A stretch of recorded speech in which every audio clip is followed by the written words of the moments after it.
antes dessa passagem aí Tá sua, bom. de você chegar ao mundo da aviação, porque você Tá. tem um livro muito legal também sobre a sua biografia. Isso, você comeu água. Exatamente. Então, vendo uma Que é um família... título sensacional, né, aliás. E, na verdade, eu venho de uma família super grande, né, Dani? Minha mãe teve 21 filhos. Nossa Senhora, 21 filhos. E eu aqui, nunca mais eu reclamo de dar conta de uma. Nunca mais. 21 filhos. Ok, Senhor, entende a mensagem. Universo. 21 filhos e quando eu tinha 13, 14 anos de idade, a família inteira mudou do Nordeste do Brasil para São Paulo. Eu nasci numa cidadezinha chamada Arapiraca, Alagoas. Uau. A família inteira mudou para São Paulo. Eu vi uma cena que transformou completamente a minha vida, que tem a ver com esse livro que eu escrevi durante o meu doutorado nos Estados Unidos, na área de psicologia positiva, que foi ver meu pai e minha mãe tentando pagar contas no final do mês, ali num cantinho da sala, aqui em São Paulo, na rua Lagoa Azul, bairro do Limão, número 288, casa 1. Eu lembro como hoje. Eu vi meu pai e minha mãe ali preocupados em pagar as contas no final do mês. Eu, com 14 anos, virei homem. Porque eu falei, eu vou resolver essa matemática. Eu sei que são os pagamentos no final do mês. E o mais lindo dessa história, Dani, é que eu lembrei de uma frase da minha mãe, antes dos meus 14 anos, quando a gente ainda estava no Nordeste, meu pai era agricultor, a minha mãe disse para o meu pai, tire tudo dos nossos filhos, menos a educação. E eu lembrei dessa frase e eu disse para mim mesmo, com 14 anos, eu vou vencer, eu vou ajudar meus pais através da educação. Nunca mais parei de estudar. Eram sábados e domingos. Eu era office boy aqui em São Paulo, ali na rua Conselheiro Brotero, Pacaembu, 1057. Rodava a cidade inteira como office boy, à noite estudava, e o meu tempo extra para correr contra o tempo, para ajudar meus pais, era sábados e domingos. Eu sempre corri contra o tempo, porque eu sabia que, teoricamente, eu teria mais tempo do que eles. E eu não queria vencer na vida sem eles estarem perto de mim. A razão pela qual eu estava correndo era exatamente para vencer antes deles partirem. E eu estava certo. Ou seja, teoricamente eu poderia falecer antes. Mas eu sabia que eu precisava correr contra o tempo se eu quisesse chegar a tempo. E nunca mais parei de estudar. Um dia um amigo meu, vendo que eu nunca parava, nunca ia para festinhas, finais de semana, estava sempre estudando, correndo. Um amigo meu chegou para mim e falou, Claudemir, a gente não consegue se ver, você não vai nas baladas com a gente e tal.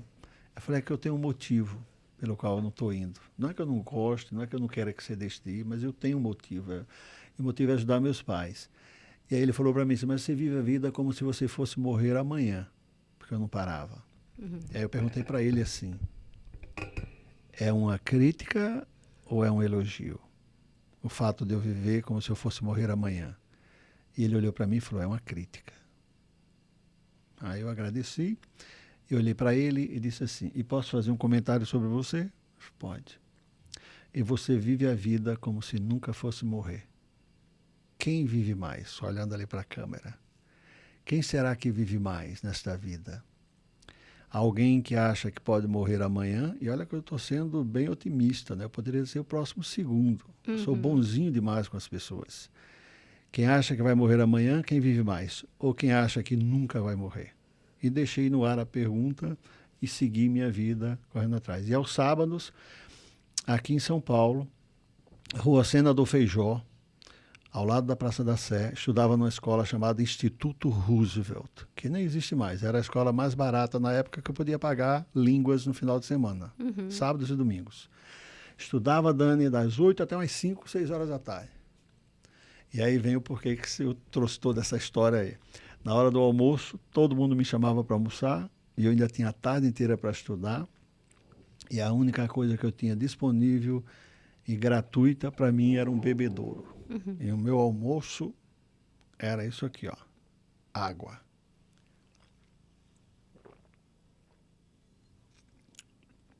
Era o que eu tinha.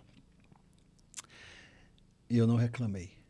Aliás, uma mensagem para as pessoas. Qual é o tamanho do teu sonho? Qual é o tamanho do teu sonho que está aí nos escutando, nos vendo?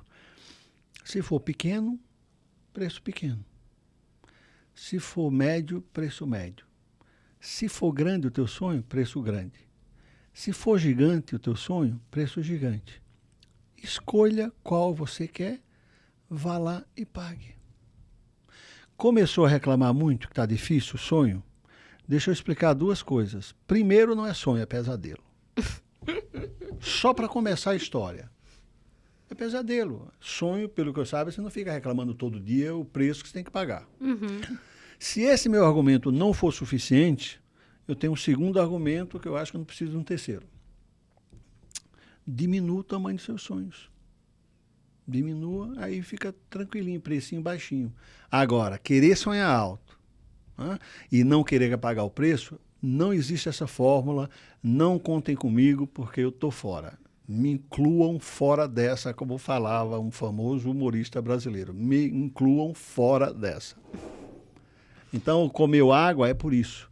Eu tenho muito orgulho de poder contar essa história para dizer para as pessoas, escolhe o teu sonho, qual é o tamanho do teu sonho? O meu sonho era ajudar meus pais. E para ajudar meus pais, se eu tivesse que comer água, eu comeria e eu comi.